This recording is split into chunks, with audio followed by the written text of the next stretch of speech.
ఓం విఘ్నేశ్వర నమః. ఓం శ్రీ గురుభ్యో నమః. ఓం దుందుర్గాయ నమః. ప్రేక్షక మహాశీలందరికీ నమస్కారం. కుంభరాశికి చెందిన జాతకులకి మార్చి నెల 31వ తేదీ నుంచి ఏప్రిల్ నెల 6వ తేదీ వరకు గోచార ఫలితాలు ఎలా ఉంటాయనే విషయాన్ని మనం తెలుసుకునే ప్రయత్నం చేద్దాం. ఈ కుంభరాశికి చెందిన జాతకులు అంటే ధనిష్ట నక్షత్రం 3-4 పాదాలు, శతభిషం నక్షత్రం 1, 2, 3, 4 పాదాలు, అలాగే పూర్వభాద్ర నక్షత్రం 1, 2, 3 పాదాలకు చెందిన వ్యక్తులు ఎవరైనా సరే ఈ కుంభరాశికి చెందిన జాతకులై ఉంటారు. మరి ఈ కుంభరాశికి చెందిన జాతకులకి మార్చి 31వ తేదీ నుంచి ఏప్రిల్ నెల 6వ తేదీ వరకు గోచార ఫలితాలను కనుక మనం ఒకసారి చూసుకుంటే, ఈ రాశికి చెందిన జాతకులకి శుక్రుడు ద్వితీయ స్థానంలో సంచారం చేస్తున్నాడు. ఈ ద్వితీయ స్థానంలో సంచారం చేస్తూ అంటే ధనస్థానంలో శుక్రుడు ఉన్నాడు. ఈ ధనస్థానంలో శుక్రుడు ఉండటం వల్ల కుంభరాశి వాళ్ళకి ఈ వారం అంతా కూడా ధనానికి మాత్రం ఎలాంటి ఇబ్బంది ఉండదన్న విషయాన్ని గమనించాల్సిన అవసరం ఉంటుంది. అలాగే బుధుడితో కూడా కలిశాడు కాబట్టి ఖచ్చితంగా మీరు మాట్లాడే ప్రతి మాటకి కూడా ఒక విలువ, గౌరవం అనేది ఏర్పడతాయన్న విషయాన్ని గమనించాల్సిన అవసరం ఉంటుంది. అలాగే మీరు జరిగే కార్యక్రమాలన్నీ కూడా మీకు అనుకూలంగా మార్చుకుంటారు. మీ సమయస్ఫూర్తితో, మీ తెలివితేటలతో మీ కార్యక్రమాలన్నీ కూడా మీకు అనుకూలంగా మార్చుకుంటారు. అలాగే విపరీతమైన ఆదాయం ఈ రాశికి చెందిన జాతకులకి వస్తుంది. ఈ వారం అంతా కూడా మీకు ఆదాయానికి మాత్రం ఎలాంటి ఇబ్బంది ఉండదన్న విషయాన్ని ఈ కుంభరాశికి చెందిన జాతకులు తెలుసుకోవాల్సిన అవసరం ఉంటుంది. ఆరోగ్యం కూడా మీకు బాగా సహకరిస్తుంది. ధన వస్త్ర లాభాలు కూడా కలుగుతాయి. అలాగే స్త్రీ సౌఖ్యం కూడా ఈ రాశికి చెందిన జాతకులకు కలుగుతుంది. అలాగే శుభకార్యాల్లో, దైవ కార్యాలలో మీరు పాల్గొనడానికి కూడా ఎక్కువగా అవకాశం ఉంటుంది. ఆకస్మిక ధనలాభం కూడా మీకు కలగడానికి అవకాశం ఉంటుంది. అలాగే బంధువులతో కానీ మిత్రులతో కానీ విందు వినోద కార్యక్రమాల్లో కూడా మీరు పాల్గొనడానికి ఎక్కువగా అవకాశం ఉంటుందన్న విషయాన్ని గమనించాల్సిన అవసరం ఎంతైనా ఉంటుంది. మరి ఈ రాశికి చెందిన జాతకులకి ఖచ్చితంగా కూడా మరి అయితే మరి జన్మరాశిలోనే శని యొక్క సంచారం జరుగుతుంది కాబట్టి కొంచెం ఒత్తిడి అనేది ఉండటానికి ఎక్కువగా అవకాశం ఉంటుంది. అయితే ఏ నిర్ణయం తీసుకున్నా కూడా పూర్తిగా నిర్ణయం తీసుకోకూడదు. అనాలోచితంగా మీరు నిర్ణయాలు తీసుకోకూడదు. అలాగే సాధ్యమైనంత వరకు మీరు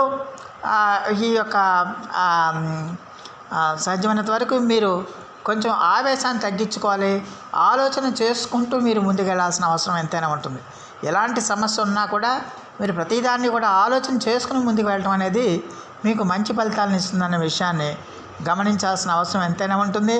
అలాగే ఈ రాశికి చెందిన జాతకులు కోపాన్ని తగ్గించుకోవాలి. అసహనాన్ని మాత్రం ఎక్కడా కూడా మీరు ప్రదర్శించకూడదన్న విషయాన్ని గమనించాల్సిన అవసరం ఎంతైనా ఉంటుంది. అలాగే ఈ రాశికి చెందిన జాతకులకి ఖచ్చితంగా కూడా మరి ఎట్టి పరిస్థితుల్లో కూడా మరి శత్రువుల వల్ల కూడా మీకు కొంచెం ఇబ్బందులు వచ్చే అవకాశాలు ఎక్కువగా ఉన్నాయనే విషయాన్ని గమనించాలి. అలాగే బంధువులతో కూడా మీకు విరోధాలు వచ్చే అవకాశాలు ఎక్కువగా కనిపిస్తున్నాయనే విషయాన్ని గమనించాలి. దానివల్ల ఏంటంటే మీరు మానసికంగా కొంచెం ఆందోళనకు గురయ్యే అవకాశాలు ఎక్కువగా కనిపిస్తున్నాయి. అలాగే ద్వితీయంలో రవి శుక్ర రాహువులతో కలిగి ఉండటం వల్ల ఖచ్చితంగా కూడా సాధ్యమైనంత వరకు వ్యాపారాలు చేస్తున్న వాళ్ళు, ముఖ్యంగా వ్యవసాయం కానీ వ్యాపారాలు కానీ చేస్తున్న వాళ్ళు కొంచెం జాగ్రత్తగా ఉండాల్సిన అవసరం ఎంతైనా ఉంటుందన్న విషయాన్ని గమనించాలి. ఎట్టి పరిస్థితుల్లో కూడా మీరు ఎవరికి కూడా హామీలు ఉండకండి. ఎవరికి కూడా మీరు షూరిటీ సంతకాలు చేయకండి. ఒకవేళ చేస్తే కనుక అది మోసపోయే అవకాశాలు ఎక్కువగా కనిపిస్తున్నాయనే విషయాన్ని గమనించాల్సిన అవసరం ఉంటుంది. అలాగే ఖచ్చితంగా కూడా ఇప్పుడు ఎండాకాలం ఎలాగో జరుగుతుంది కాబట్టి శరీరంలో ఉష్ణ బాధలు కూడా మీకు పెరిగే అవకాశాలు ఎక్కువగా ఉంటాయనే విషయాన్ని గమనించాల్సిన అవసరం ఎంతైనా ఉంటుంది. అలాగే మీ పనుల్లో ఏదో ఒక రకమైన అంతరాయాలు కానీ ఇబ్బందులు కానీ రావడానికి కూడా అవకాశాలు ఉంటాయనే విషయాన్ని గమనించాల్సిన అవసరం ఉంటుంది. అలాగే ఈ రాశికి చెందిన జాతకులకి మరి ఇలాంటి పరిస్థితులు ఉన్నప్పటికీ కూడా తృతీయంలో గురుడు ఉండటం వల్ల ఖచ్చితంగా ఎన్ని సమస్యలు వచ్చినా కూడా మీరు ధైర్యంగా ఆత్మవిశ్వాసంతో ముందుకు వెళ్ళడానికి ఎక్కువగా అవకాశాలు ఉంటాయనే విషయాన్ని గమనించాలి. మరి ఈ రాశికి చెందిన జాతకులకి 31వ తేదీన రాత్రి 8-7 వరకు కూడా దశమంలో చంద్రుడు ఉన్నాడు కాబట్టి మీరు చేపట్టిన కార్యక్రమాలన్నీ కూడా విజయవంతంగా పూర్తి చేయడానికి ఎక్కువగా అవకాశాలు ఉంటాయి. ముఖ్యంగా ప్రభుత్వ ఉద్యోగస్తులకి చాలా వరకు అనుకూలంగా ఉంటుంది. ప్రభుత్వ సంబంధమైన పనులన్నీ కూడా మీకు చాలా వరకు అనుకూలిస్తాయి. రాజకీయ నాయకులకి బ్రహ్మాండంగా ఉంటుంది. అలాగే ప్రభుత్వం నుంచి వచ్చే ఏమైనా లోన్లు కానీ రుణాలు కానీ ఏమైనా ఉంటాయి, అవన్నీ కూడా మీకు అనుకూలంగా మంజూరు అవుతాయి. అలాగే అనుమతుల కోసం మీరు ప్రయత్నాలు చేస్తుంటే అవి కూడా మీకు అనుకూలంగా అనుమతులు రావడానికి ఎక్కువగా అవకాశం ఉంటుందన్న విషయాన్ని ఈ కుంభరాశికి చెందిన జాతకులు తెలుసుకోవాల్సిన అవసరం ఉంటుంది. అలాగే 1-2 తేదీల్లో కూడా ఈ రాశికి చెందిన జాతకులకి లాభస్థానంలో చంద్రుడు ఉండటం వల్ల ఈ రాశికి చెందిన జాతకులకి చాలా వరకు సంతోష సుఖాలు చాలా సొంతం అవుతాయి. స్నేహితులతో వినోద కార్యక్రమాల్లో పాల్గొనడానికి ఎక్కువగా అవకాశం ఉంటుంది. ధనధాన్య వస్తు లాభాలు కూడా మీకు కలగడానికి ఎక్కువగా అవకాశాలు ఉంటాయనే విషయాన్ని గమనించాలి.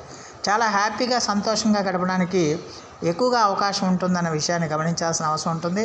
అయితే 3-4 తేదీల్లో మాత్రం ఈ రాశికి చెందిన జాతకులు కొంచెం జాగ్రత్తగా ఉండాలి. ఖర్చుల విషయంలో జాగ్రత్తగా ఉండాలి.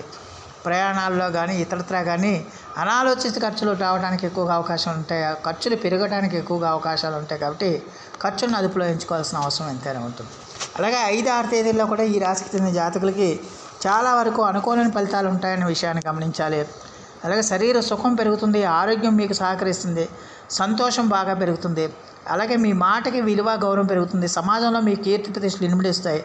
అలాగే అందరితో కూడా స్నేహితులతో బంధువులతో మీరు వినోద కార్యక్రమాల్లో పాల్గొంటారు. అలాగే విలువైన వస్తువులు మీకు నచ్చిన వాళ్ళు బహుమతిగా మీకు ఇవ్వడానికి కూడా ఎక్కువగా అవకాశాలు ఉంటాయి. సర్వత్రా శుభకరంగా ఉంటుందన్న విషయాన్ని గమనించాలి. అందువల్ల మొత్తమే చూస్తే కుంభరాశికి చెందిన జాతకులకి 3-4 తేదీలు తప్పించి మిగతా వారం అంతా కూడా చాలా బ్రహ్మాండంగా ఉంటుంది. బ్రహ్మాండంగా కలిసి వస్తుంది. మీరు పట్టిందల్లా బంగారం అవుతుంది. చాలా హ్యాపీగా సంతోషంగా మీరు ఈ వారం అంతా కూడా గడపడానికి ఎక్కువగా అవకాశం ఉంటుందనే విషయాన్ని ఈ కుంభరాశికి చెందిన జాతకులు తెలుసుకోవాల్సిన అవసరం ఎంతైనా ఉంటుంది. అయితే పనుల్లో కొంచెం ఒత్తిడి అనేది ఉంటుంది. అనాలోచిత నిర్ణయాలు చేయకూడదు, ఆవేశపూరితంగా మీరు వ్యవహరించకూడదు. అది కంట్రోల్లో పెట్టుకుంటే కనుక చాలా వరకు సమస్యల నుంచి మీరు బయటపడి ఈ వారం అంతా కూడా చాలా బ్రహ్మాండంగా మీరు లీడ్ చేయడానికి, బ్రహ్మాండంగా గడపడానికి ఎక్కువగా అవకాశం ఉంటుందన్న విషయాన్ని గమనించాల్సిన అవసరం ఉంటుంది. మరి ఈ రాశికి చెందిన జాతకులు మరిన్ని మంచి ఫలితాల కోసం, మరిన్ని సత్ఫలితాల కోసం ప్రతిరోజు కూడా మీరు సుబ్రహ్మణ్య భుజంగ స్తోత్రాన్ని మీరు పఠించండి. అలాగే ప్రతిరోజు కూడా ఆదిత్య పఠించండి. అలాగే విష్ణు సహస్రనామ పారాయణం కూడా మీరు చేయడం వల్ల చాలా వరకు సమస్యల నుంచి మీరు బయటపడడానికి ఎక్కువగా అవకాశం ఉంటుందన్న విషయాన్ని గమనించాల్సిన అవసరం ఉంటుంది. సో ప్రేక్షకులందరికీ కూడా ఒక మనవి, ఇప్పటి వరకు కూడా నేను చెప్తున్నవన్నీ కూడా మీ గోచర ఫలితాలే.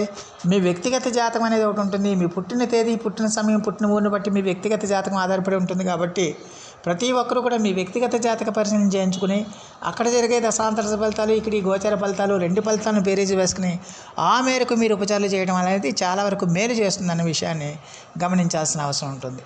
సో ఆ దేవదేవుడు మీ అందరికీ కూడా ఆయుర ఆరోగ్య ఐశ్వర్యాలు ఇవ్వాలని మనస్ఫూర్తిగా వేడుకుంటూ, ఈ నా వీడియో కనుక మీకు నచ్చితే లైక్ చేయండి, షేర్ చేయండి, కామెంట్ చేయండి, సబ్స్క్రైబ్ చేయండి. సర్వే జనా సుఖినో భవంతు. నమస్కారం.